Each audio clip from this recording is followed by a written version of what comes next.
Es domāju, ka šī varētu kļūt par vienu no satraucošākajām fotogrāfijām brīvās niršanas vēsturē. Šī ir pēdējā fotogrāfija ar Nikolasu Mavoli, pirms viņš piedzīvoja šausminošu likteni. Pēc izteiksmes viņa sejā gandrīz var noprast, ka viņš juta, kaut kas ļoti slikts drīz notiks ar viņu. No treniņu katastrofām līdz dīvainām nelaimēm un pasaules rekordu mēģinājumiem, kas beigušies neveiksmīgi, šī sērija ir brīvās niršanas šausmu apkopojums. Kā vienmēr skatītājiem ieteicams ievērot piesardzību. Iedomājieties, ka stāvat uz smilšainas krasta, apkārt Bahamas salu spoži zilie ūdeņi.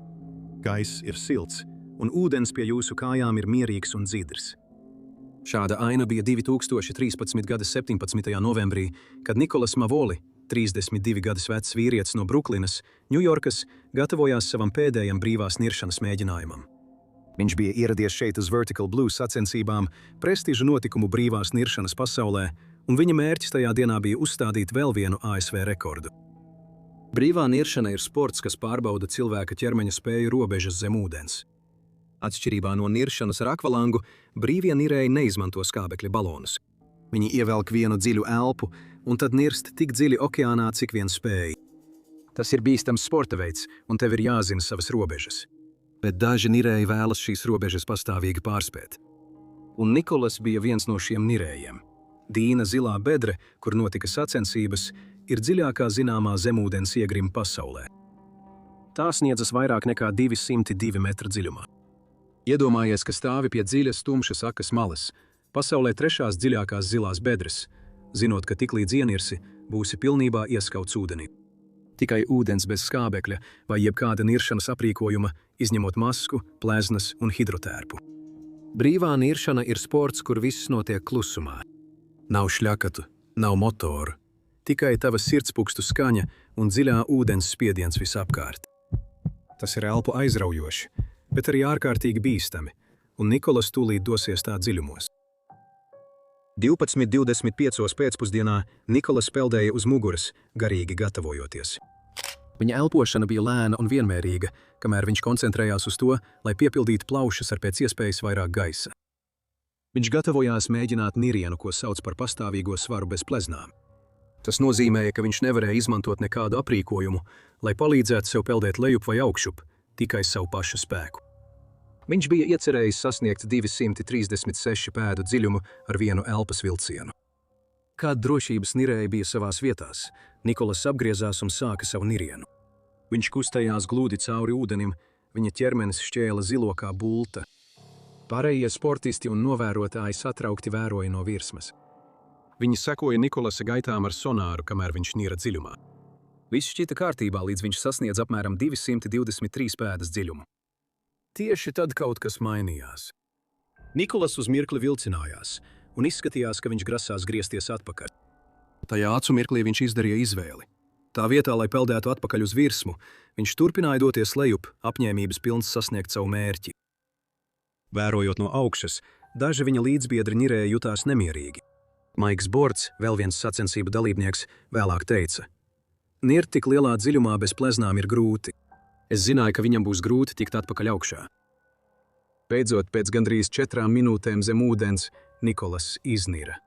Viņa seja izlauzās cauri ūdenim, un viņš uzreiz novilka savas brilles, dodot tiesnešiem zīmi, ka ar viņu viss ir kārtībā. Bet kaut kas nebija kārtībā. Viņš runāja neskaidri, un viņa acīs bija tāls skatiens.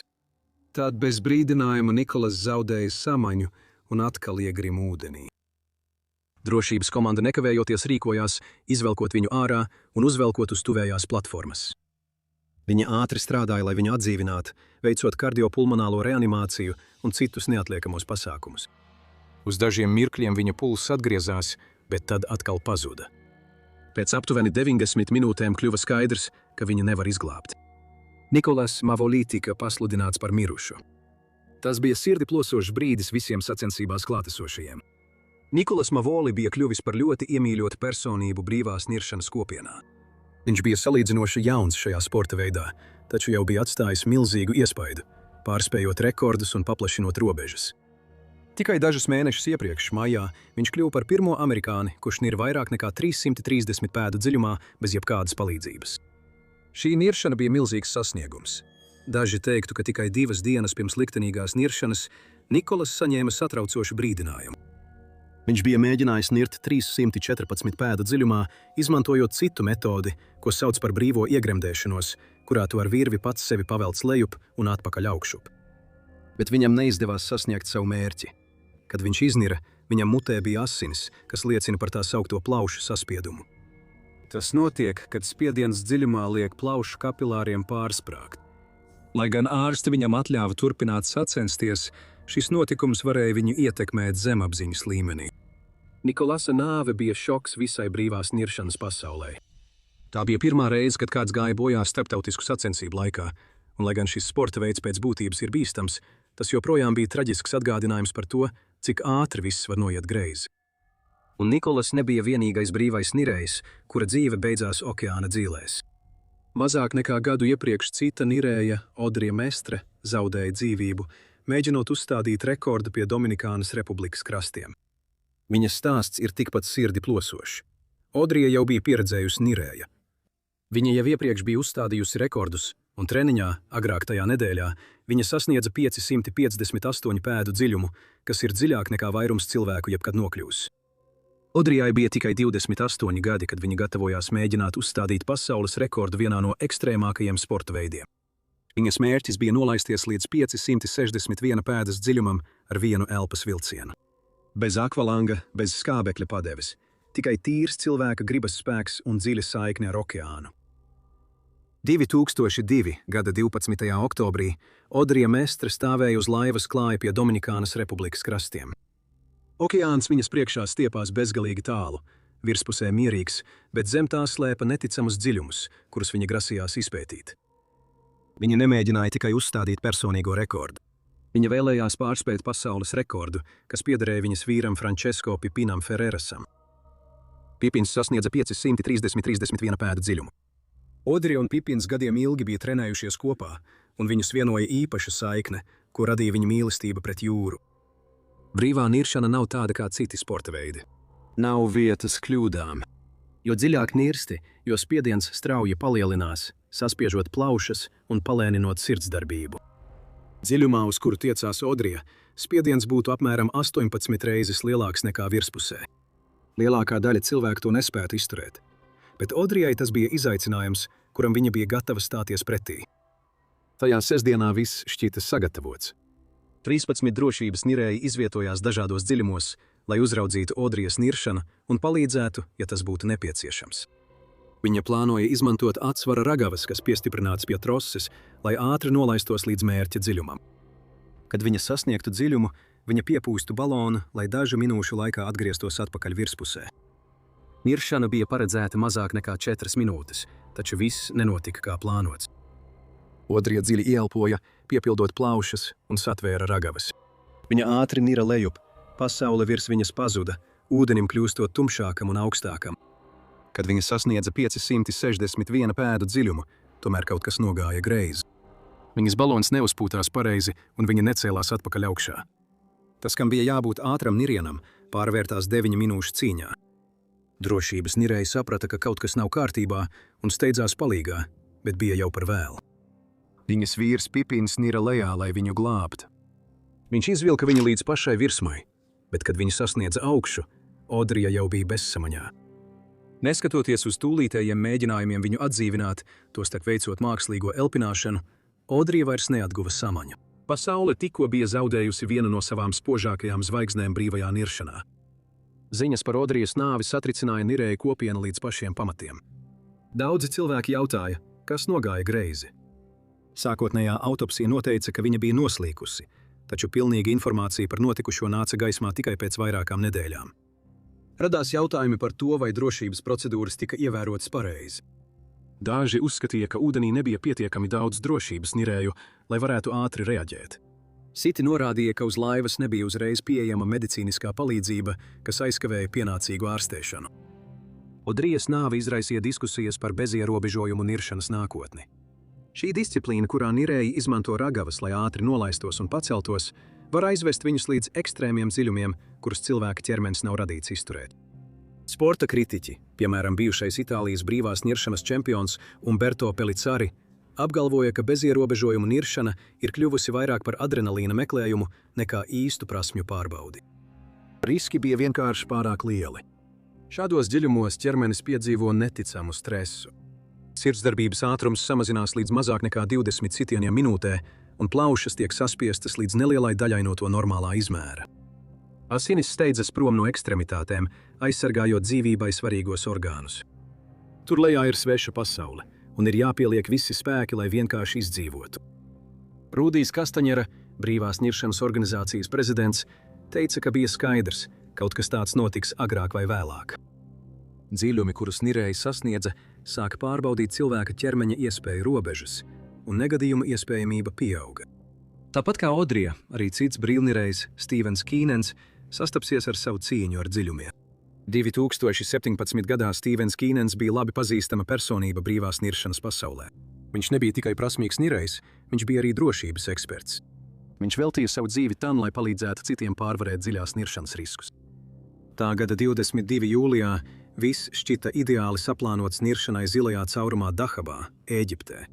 Stīvens bija gatavs palīdzēt savai draudzenei un vadošajai Itālijas nirējai Alessijai Zekīni, kad viņa mēģināja šķērsot vienu no bīstamākajām zemūdens struktūrām pasaulē – arku.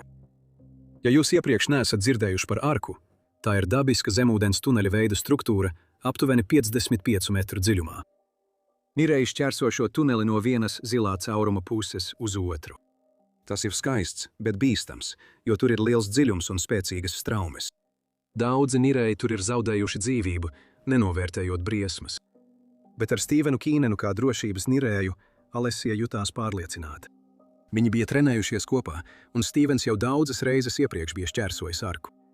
Patiesībā Alessija bija izcilā formā. Viņa bija trenējusies gaidāmajam pasaules čempionātam, un arkas šķērsošana uz hobu viņai šķita kā viegla pastaiga. Kā viņas treneris un draugs, Stefans bija visu organizējis līdz pēdējai detaļai. Drošības komanda, kur veidoja pieredzējuši instruktori un nirēji, bija vairāk kārtīgi izvingrinājusi šo nirienu. Laiks bija izšķirošs.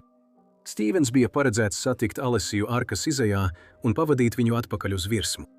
Viss bija saplānots līdz pat sekundei. Bet dažreiz, pat ar vislabāko plānošanu, lietas var noiet greizi. Alessija sāka savu nievšanu, vienmērīgi nolaižoties zilajā bedrē, ievērojot rūpīgi izplānotu rutīnu. Plāns bija, ka viņa nirs lejup, izmantojot brīvo iegrimšanu. Tas nozīmē, ka viņa vilka sevi pa virvi, pēc tam šķērsoja arku bez pleznām. Stīvens bija teicis viņai turēties tuvu rifa sienai, lai izvairītos no sadursmes ar abiem tehniskajiem nirējiem, kuri viņu filmēja. Viss šķita noritam lieliski, kad viņa sāka šķērsot arku, taču tieši šeit pirmo reizi kaut kas mazliet nogāja greizi. Tā kā Alessija nekad iepriekš nebija šķērsojusi arku, viņa nepazina smalkās gaismas izmaiņas, kas norādītu, kad viņa ir izgājusi ārā. Viņa turpināja peldēt gar rifa sienu, neapzinoties, ka jau ir pārgājusi pāri vidum. Šajā brīdī viņa pārvietojās ātrāk nekā bija gaidīts, daļēji dziļuma dēļ. Arka atrodas 180 pēdu dziļumā, kur nirēji kļūst negatīvi peldoši un grimst ātrāk nekā bija plānots. Tikmēr Stīvens gatavojās savai niršanas daļai, mainīgā svara niršanai, kurā viņš nolaidīsies ar svara palīdzību, lai satiktu Alessiju, kad viņa iznāk no arkas. Bet tad notika kaut kas negaidīts. Tieši pirms nolaišanās Stīvens palūdza papildu 10 sekundes. Neviens tajā brīdī nezināja, kāpēc, un neuzdeva jautājumus. Stīvens bija priekšnieks, tas, kurš visu organizēja, un viņš jau vairāk kārt bija veiksmīgi šķērsojis arku. Tāpēc, kad viņš palūdza vēl 10 sekundes, viņa komanda viņam uzticējās.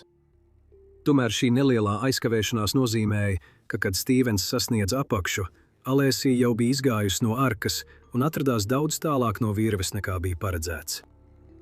Stīvens to uzreiz saprata un metās pie viņas. Tā bija nākamā lieta, kas nogāja greizi. Tā vietā, lai vestu viņu atpakaļ pie tālās virves, Stīvens pieņēma ātru lēmumu sākt pacelšanos tieši turpat. Sākumā Alessija peldēja pati, un Stīvens bija tieši aiz viņas. Viņš uzmanīgi vēroja, gatavs palīdzēt, ja tas būtu nepieciešams. Bet, kad viņi tuvojās virsmai, Stīvens pamanīja, ka Alessija sāk nogurt. Viņš satvēra viņu aiz gurniem, lai palīdzētu viņai uzkāpt līdz galam. Straumi bija stiprāka nekā viņi bija gaidījuši, un tā aiznesa viņu tālu prom no vietas, kur viņi bija plānojuši iznirt. Kad viņi sasniedza virsmu, Alessija vēl bija pie samaņas. Viņa bija nogurusi, bet apzinājās apkārt notiekošo. Tieši tad notika trešā kļūme. Stīvens, vīrietis, kurš sargāja visus, gulēja ar seju ūdenī. Sākumā neviens nesaprata, kas bija noticis. Netālu bija grupa snorkelētāju, kuri radīja daudz trokšņu un šļakstījās, tāpēc bija grūti sadzirdēt Alisijas saucienus pēc palīdzības. Viņa ātri apgrieza Stīvenu un redzēja, ka viņš neelpo. Tad arī sākās panika. Drošības komanda, kas bija izklīdusi ap zilo caurumu, steidzās palīgā. Viņi veica elpināšanu ūdenī, peldot Stīvenu atpakaļ uz krastu, bet viņi zināja, ka laiks iet uz beigām. Kad viņi sasniedza krastu, bija skaidrs, ka kaut kas ir ļoti nepareizi. Komanda veica kardiopulmonālo reanimāciju, bet nepieciešamais aprīkojums nebija pieejams. Tajā laikā zilajā bedrē nebija defibrilatora, un pat ātrās palīdzības mašīnai nācās apstāties tālu no ūdens. Neskatoties uz visiem viņu pūliņiem, Stīvens vairs neatguva samaņu. Stīvens Kīnens tajā dienā nomira, glābjot draugu. Daiveri uzskata, ka viņš iespējams piedzīvoja seklūdens ģīboni. Šīs stāvoklis rodas, kad smadzenes pēkšņi paliek bez skābekļa. Tā bija postoša zaudējuma ne tikai Nirēja kopienai, bet arī visiem, kas viņu pazina. Viņš daudziem bija varonis, treneris, draugs un cilvēks, kurš deva visu, lai nodrošinātu citu drošību. Tomēr neilgi pirms tam vēl viena traģēdija satricināja brīvās niršanas pasauli. Natalija Molčānova bija leģenda brīvās niršanas pasaulē. Dzimusi Padomju Savienībā. 1962. gadā viņa bija audzināta stingras disciplīnas un smaga darba garā. Viņa trenējās kā sportisti no vecās padomju ēras, taču ar sirdi, kas bija pilna prieka un smieklu. Natalija sāka nodarboties ar brīvo niršanu tikai savos 40 gados, kas bija neparasti sportā, kur daudzi sportisti sāk jaunībā. Taču tas viņa neatturēja no tā, lai ātri kļūtu par labāko. Viņa pārkāpa robežas, kuras neviens neuzskatīja par iespējamu sievietei viņas vecumā vai pat jebkuram citam. Savā karjerā Natālija uzstādīja 41 pasaules rekordu un izcīnīja 23 pasaules čempiona titulus. Viņa bija pazīstama ar savu izcilo stabilitāti un mieru ārkārtēji spiediena apstākļos. Viņa nebija pazīstama tikai ar savām fiziskajām spējām, bet arī izstrādāja mentālas tehnikas, lai saglabātu mieru un koncentrēšanos spiediena apstākļos. Viena no šīm tehnikām bija kaut kas, ko viņa sauca par uzmanības dekoncentrāciju. Tā bija meditācijas forma, kas ļāva viņai izkliedēt savu uzmanību visā apkārtnē, nevis koncentrēties tikai uz vienu lietu. Viņa teica, ka tas viņai palīdzēja saglabāt mieru un apzināties sava ķermeņa stāvokli niršanas laikā. Natalija uzskatīja, ka šis garīgais spēks ir tikpat svarīgs kā fiziskā sagatavotība. Kad Natālija bija 53 gadus veca, viņa uzskatīja par izcilāko brīvo nirēju pasaulē. Viņas iesauka mašīna radās no spējas izturēt ilgāk par gandrīz jebkuru šajā sportā. Neatkarīgi no tā, vai tas bija niršana ar pastāvīgo svaru, kur nirējiem jāuzpeld atpakaļ ar to pašu svaru, ar kuru viņi nira lejā, vai arī niršana bez ierobežojumiem, kur ragaviņas viņas velk dziļi zem ūdens, Natālija dominēja visās disciplīnās. Lai gan Natālija bija meistare mierīguma saglabāšanā un elpas kontroles jomā, okeāns vienmēr ir neparedzams. 2015. gada 2. augustā Natālija atradās Spānijā, kur sniedza brīvās niršanas nodarbības kādam turīgam krievu studentam. Tā bija diena kā jebkura cita, taču pēc nodarbības viņa nolēma ienirt pati. Tas nebija domāts kā nekas pārāk dziļš vai izaicinošs, īpaši kādam tādam kā viņa. Viņa jau iepriekš bija nirsusi daudz dziļāk, pārbaudot cilvēka izturības robežas. Bet šoreiz kaut kas nogāja greizi. Neviens precīzi nezina, kas notika šajā nirienā. Natalija nebija paņēmusi līdzi drošības novērotājus, kas ir ierasti niršanas laikā ārpus sacensībām. Galu galā viņa bija vispieredzējušākā nirēja grupā, un tas šķita kā parasta niršana. Taču, kad viņa neatgriezās virspusē, viņas kolēģi nirēji sāka uztraukties. Viņi meklēja, bet Natālija bija pazudusi. Vairākas dienas meklēšanas komandas pārmeklēja ūdeņus pie Spānijas krastiem, taču viņas ķermeni tā arī neatrada. Tiek uzskatīts, ka spēcīgas zemūdens straumes varēja viņu aiznest prom, vai arī viņa varēja zaudēt samaņu dziļi zem ūdens. Brīvās niršanas pasaulē samaņas zudums vienmēr ir drauds, īpaši, ja ķermenis pārāk ilgi tiek atstāts bez skābekļa. Bez drošības nirējiem, kas palīdzētu, pat labākie brīvās niršanas sportisti var pazust okeānā. Natālijas pazušana bija milzīgs šoks niršanas kopienai. Kā gan kāds tik prasmīgs, tik disciplinēts un tik spēcīgs varēja pazust, veicot šķveitenami vienkāršu nirienu. Viņas dēls Aleksejs Moļčanovs, kurš arī bija pasaules čempions brīvajā niršanā, vairākas dienas turpināja viņu meklēt. Pēc ilgstošas meklēšanas viņš beidzot pieņēma, ka viņa māte ir aizgājusi. Tas bija sirdi plosošs brīdis viņam, viņu ģimenei un visiem, kas bija apbrīnojuši Natāliju. Daudzi izteica minējums par to, kas tieši bija nogājis greizi. Daži domāja, ka spēcīgās straumes pie Spānijas krastiem varētu būt bijušas pārāk stipras pat tik pieredzējušai kā Natālija. Citi prātoja, vai viņa nav cietusi no seklā ūdens ģīboņa. Bīstama stāvokļa, kad Nireis zaudē samaņu pirms sasniedz virsmi. Neatkarīgi no iemesla, Natālija bija prom, pazudusi dziļumos, kas bija veidojuši viņas neticamo dzīvi. Un tā Natālija Molčanova pievienojās to niršanas leģendu sarakstam, kas pazuduši dziļumos. Vienu nedēļu vēlāk cits Nireis mēģinātu uzstādīt savu pasaules rekordu un arī sastaptos ar traģisku galu. Gajs Garmans, labāk pazīstams kā Doks Dīps, pastāvīgi pārbaudīja savu iespēju robežas. 2015. gada 15. augustā viņš mēģināja to, ko daudzi nirēji uzskatītu par neiedomājamu – pārspēt pasaules rekordu, nirstot līdz 1200 pēdām pie Sentkrojas krastiem ASV Virģīnu salās. Taču šī niršana Garmanam nebija tikai rekorda uzstādīšana. Tā bija cilvēka iespēja robežu pārbaude un vairāku gadu plānošanas un sagatavošanās kulminācija. Tomēr, neskatoties uz viņa apņēmību un rūpīgo plānošanu, viss nogāja greizi, un Garmans vairs neiznāca virspusē dzīves. Garmans bija 56 gadus vecs un Nira tikai apmēram 4 gadus, taču viņa aizrautība ar šo sporta veidu bija ļoti spēcīga. Viņš bija otolaringologs, ausu, deguna un rīkles speciālists. Viņa medicīniskā pieredze deva viņam unikālu skatījumu uz to, kā cilvēka ķermenis spēja pielāgoties ekstremāliem apstākļiem zem ūdens. Niršana viņam bija kļuvusi par ko vairāk nekā tikai hobiju. Tā bija apsēstība.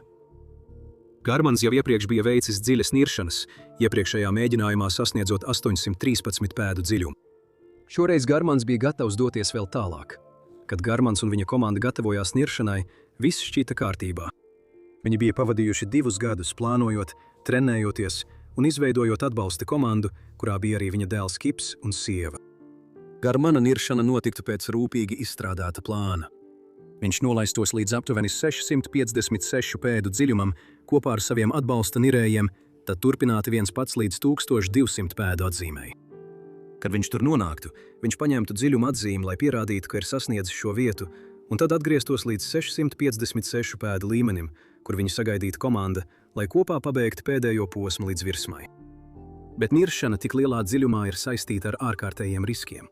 Jo dziļāk tu nirsti, jo lielāks kļūst spiediens. 1200 pēdu dziļumā spiediens ir 35 reizes lielāks nekā pie virsmas. Tas ir kā 3 ziloņu svars, kas tevi nospiež. Šis milzīgais spiediens var saspiest cilvēka plaušas, un šādos dziļumos pat skaidri domāt kļūst grūti slāpekļa narkozes dēļ. Tas notiek, kad slāpeklis no gaisa baloniem uzkrājas asinīs, izraisot apjukumu un eiforijas sajūtu, kas var aizmiglot spriestspēju. Lai ar to cīnītos, nirēji izmanto īpašu gāzu maisījumu, ko sauc par trimiksu, kas samazina slāpekļa līmeni. Bet pat ar šiem piesardzības pasākumiem riski ir ļoti nopietni. Pastāv arī dekompresijas slimības jeb Kesona slimības risks. Kad nirējs nolaižas dziļi okeānā, viņa ķermenis uzsūc slāpekli. Ja viņa paceļās pārāk ātri, slāpeklis var veidot burbuļus asinsritē, izraisot stipras sāpes, orgānu bojājumus vai pat nāvi. Lai to novērstu, nirējiem jāveic dekompresijas pieturas, apstājoties dažādos dziļumos ceļā uz augšu, lai ļautu ķermenim droši atbrīvoties no uzkrātā slāpekļa. Garmans to labi zināja, un viņa niršanas plānā bija iekļauts laiks dekompresijas pieturām ceļā uz augšu. Garmanam pie muguras bija piesprādzēti 5 baloni, kas bija piepildīti ar trimiksu, skābekli, slāpekli un hēliju, lai veiktu dziļās niršanas, kas pārsniedz 100 pēdas. Viņš plānoja nirt leju par ātrumu 100 pēdas minūtē, cenšoties sasniegt 1200 pēdu dziļumu 12 minūtēs. Komanda rūpīgi nomērīja niršanas virvi un piestiprināja to okeāna dibenam. Viņi visu pārbaudīja 2 reizes un jutās pārliecināti. 6 no rīta Garmans un viņa atbalsta komanda iegāja ūdenī. Nolaišanās sākumā noritēja pēc plāna. Komanda sekoja viņam līdz 656 pēdu atzīmei, kur viņa apstājās un Garmans turpināja viens pats. Viņa uzdevums bija vienkāršs sekot niršanas virvei līdz apakšai, paņemt marķieri un atgriezties. Garmans jūta nemieru, kad viņš nira tumsā. Ierastais viņa aprīkojuma svars šķita smagāks. Izolētība bija pārņemoša. Spiediens saspieda viņa krūtis, un prāts mutuļoja ar tūkstošiem raižu. Viņš cīnījās ar vēlmi krist panikā, koncentrējoties uz elpošanu un niršanas virvi. Komanda uz virsmas gaidīja, ka viņš sasniegs viņus 656 pēdu līmenī pēc aptuveni 38 minūtēm, taču minūtes ievilkās stundā un tad 2. Laikam ritot nebija ne vēsts no Garmana, pat ne burbuļu, kas celtos no dziļumiem. Viņa atbalsta nirēji ātri sāka meklēt dziļāk, cerot viņu atrast. Situācija ar katru minūti kļuva arvien kritiskāka. Nirēji pārmeklēja tumšos ūdeņus, meklējot jebkādas norādes, kur varētu atrasties Garmans. Bet nebija nekā, ne burbuļu, ne kustību, tikai klusums. Komanda meklēja stundām ilgi, bet drīz saprata traģisko patiesību. Kaut kas bija nogājis briesmīgi greizi, un Garmans vairs neatgriezīsies. Viņa sieva un dēls, kuri satraukti gaidīja uz virsmas, jutās satriekti. Tas, kam vajadzēja būt triumfa brīdim, pārvērtās neiedomājamā murgā. 3 dienas vēlāk viņa atrada Garmana ķermeni. Viņa aprīkojums palika neskarts, un viņa balons joprojām bija piestiprināts. Tomēr neviens precīzi nezināja, kas tieši notika nepareizi viņa niršanas laikā. Eksperti uzskatīja, ka slāpekļa narkoze varētu būt spēlējusi lomu. Narkoze ir atgriezeniska apziņas izmaiņa, kas rodas nirstot lielā dziļumā. To izraisa noteiktu gāzu anestētiskā iedarbība pie augsta daļējā spiediena. Šādos dziļumos pat pieredzējuši nirēji var kļūt dezorientēti un zaudēt orientāciju. Daudzi nirēju kopienā bija pauduši bāžas pirms Garmana niršanas. Lai gan viņš bija kaislīgs un apņēmīgs, viņš bija veicis tikai apmēram 600 niršanas. Lai gan tas varētu šķist daudz, dziļūdens niršana ir pavisam cita lieta. Nirt līdz 1200 pēdām prasa tādu pieredzes līmeni, kāds ir tikai ļoti nedaudziem nirējiem. Patiesībā mazāk nekā 10 cilvēki pasaulē ir niruši dziļāk par 800 pēdām, izmantojot autonomo elpošanas aprīkojumu. Un vairāk cilvēki ir staigājuši pa mēnesi, nekā veiksmīgi niruši tik lielā dziļumā. Tikai nedēļu pirms niršanas Garmana komanda ievietoja video vietnē YouTube, kurā parādīja savus sagatavošanās darbus. Pieredzējuši nirēji to noskatījās un jutās satraukti. Viņi uzskatīja, ka niršana ir pārāk ambicioza, ņemot vērā Garmana pieredzi, un ka viņu komandai trūkst nepieciešamās kompetences tik bīstamai misijai. Viņi brīdināja, ka šajā niršanā bija daudz satraucošu pazīmju. Dziļūdens niršana ir viens no ekstrēmākajiem izaicinājumiem, ar ko cilvēks var saskarties, un nekāda sagatavošanās nespēja pilnībā novērst riskus. Okeāns ir neparedzams, un pat vismazākā kļūda var izraisīt letālas sekas. Paldies, ka skatījāties, un tiekamies nākamajā reizē. Esiet drosmīgi un dzīvojiet drosmīgi!